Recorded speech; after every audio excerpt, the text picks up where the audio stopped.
Και ποιος από τους 6 θεούς του Ολύμπου σου αρέσει περισσότερο, Ξεφτύρη? Για να κάνω μία μικρή επανάληψη, παππού. Για να δω ποιος θεός μου αρέσει καλύτερα. Πάνω στο βουνό Όλυμπος κατοικούσαν και οι 12 θεοί και κυβερνούσαν από εκεί τους ανθρώπους. Ο αρχηγός των θεών ήταν ο Δίας, ο θεός του ουρανού, που όταν θύμωνε έριχνε αστροπελέκια. Ο αδερφός του ήταν ο θεός Ποσειδώνας, που ζούσε στο παλάτι του στο βάθος της θάλασσας. Όταν θύμωνε χτυπούσε την τριενά του και σήκωνε τρικυμίες.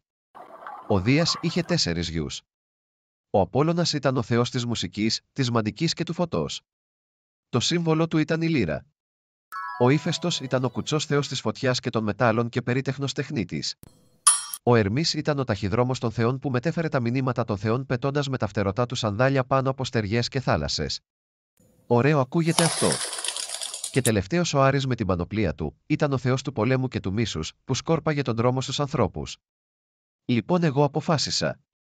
Τελικά επιλέγω τον Απόλλωνα, τον θεό της μουσικής και του φωτός. Μιας που μου αρέσει και τόσο πολύ να παίζω κιθάρα. Και εσάς, παιδιά, ποιος είναι ο αγαπημένος σας θεός?